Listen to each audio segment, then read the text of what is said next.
एक छोटा सा गांव था। कुछ दिनों से उस गांव में एक चुड़ैल आकर रहने लगी। वो चुड़ैल रोज रात को गांव में किसी न किसी को अपना शिकार बना ही लेती। लेकिन जैसे ही सुबह होती, वो चुड़ैल एक आम इंसान बन जाती। एक दिन की बात है, चुड़ैल रात में अपने शिकार की तलाश में घूम रही थी। तभी उसे एक आदमी दिखाई दिया। अरे वाह, शिकार खुद ब खुद चलकर मेरी ओर ही आ रहा है। उस आदमी को पता नहीं था कि चुड़ैल दूर से खड़ी उसे देख रही है। जैसे ही वो आदमी चुड़ैल के नजदीक पहुंचता है, चुड़ैल, चुड़ैल, अरे भागो रे भागो, चुड़ैल, अरे भागो रे भागो।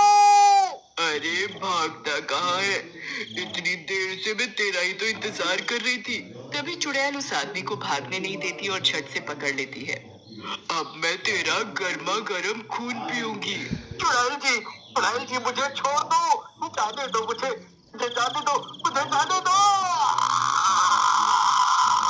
चुड़ैल उस आदमी की एक नहीं सुनती और उसकी गर्दन में अपने नुकीले दांत गाड़ कर उसका खून पीने लगती है। मजा ही आ गया खून पीकर। खून पीने के बाद चुड़ैल आसमान में निकले चांद की तरफ देखकर उससे शक्ति लेने लगती है। ये चांद ही तो मेरी शक्ति का राज है। और फिर कुछ ही देर में सुबह होने वाली होती है।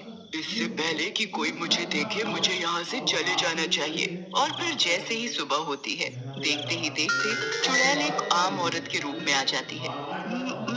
मेरी शक्ति, मेरी शक्ति, मैं अपने आप को कमजोर महसूस कर रही हूँ। जब तक मैं चांद की रोशनी में रहूंगी, मुझे उससे शक्ति मिलती रहेगी। लेकिन चांद के जाते ही मेरी शक्ति भी चली जाएगी। फिर सुबह होते ही उस आदमी की लाश गांव वालों को पड़ी दिखाई देती है। अरे रे, इतनी बेरहमी से, पता नहीं इसे किसने मारा होगा। वो चुड़ैल भी वहीं खड़ी खड़ी गांव वासियों की बात सुन रही थी। इन्हें क्या पता कि इस आदमी को मैंने ही मारा है। वो चुड़ैल वहीं गांव में एक छोटी सी झोपड़ी बनाकर रहती थी। वो दिन में आम लोगों की तरह रहती थी और दिन में वो किसी को भी कोई नुकसान नहीं पहुंचाती थी। लेकिन जैसे ही रात होती, वो अपने असली चुड़ैल रूप में आ जाती और चांद की रोशनी में अपना शिकार ढूंढने लगती। एक दिन की बात है, चुड़ैल बहुत कमजोरी महसूस कर रही थी। पता नहीं ये चांद कब निकलेगा, जिससे मैं उसकी रोशनी से शक्ति ले सकूं। फिर कुछ ही देर में रात हो जाती है और वो चुड़ैल चांद की रोशनी में शिकार ढूंढने लगती है। तभी उसे एक आदमी दिखाई देता है। चुड़ैल उस आदमी को देख मन में सोचने लगती है, तू शिकार ढूंढ रही थी और ले, तुझे शिकार मिल ही गया। चुड़ैल उस आदमी को पकड़कर उसकी गर्दन में अपने नुकीले दांत गाड़कर उसके खून पीने लगती है। इन इंसानों का खून कितना गर्म होता है। पीकर मजा ही आ जाता है। इससे पहले कि सुबह हो, मैं और शिकार ढूंढ लेती हूँ। फिर कुछ ही देर में सुबह हो जाती है और चांद भी गायब हो जाता है और चुड़ैल भी एक आम इंसान बन जाती है। पता नहीं ये चांद दिन में गायब क्यों हो जाता है। इसकी वजह से तो मुझे शक्ति मिलती है। फिर जैसे ही सुबह होती है तो गांव वासियों को दूर उस आदमी की भी लाश मिलती है। एक और आदमी की लाश।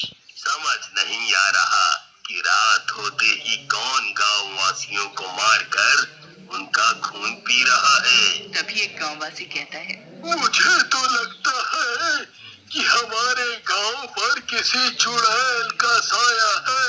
हाँ, तुम बिल्कुल सही कह रहे हो। फिर सभी गांववासी आपस में बातें करते हैं। हम सभी गांव वासियों को सावधान रहना होगा। अब से कोई भी रात को घर से बाहर नहीं निकलेगा।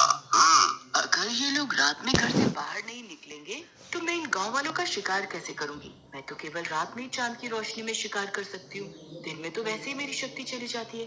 अगर ये लोग रात को घर से बाहर ही नहीं निकलेंगे तो मेरा क्या होगा? फिर कुछ दिन बाद जैसे ही अमावस की रात आती है, तो चुड़ैल अपने असली रूप में आती है और देखती है कि चांद गायब है। अब तो चांद की रोशनी ना मिलने के कारण चुड़ैल बिलबिला जाती है। ये चांद भी न जाने अमावस को क्यों गायब हो जाता है। चांद की रोशनी ना मिलने से चुड़ैल की हालत खराब होने लगती है। चांद, मुझे चांद चाहिए। चांद चांद चांद, मुझे चांद चाहिए। फिर जैसे ही दिन निकलता है, चुड़ैल एक आम औरत के रूप में आकर, मुझे बहुत कमजोरी महसूस हो रही है। ऐसे तो मैं मर जाऊंगी। चुड़ैल पूरा दिन ऐसे ही तड़पती रहती है। फिर जैसे ही रात होती, चुड़ैल आसमान की तरफ देखने लगती है। ये चांद भी न जाने कब निकलेगा। ऐसे तो मेरी जितनी भी बची खुची शक्ति है वो भी खत्म हो जाएगी।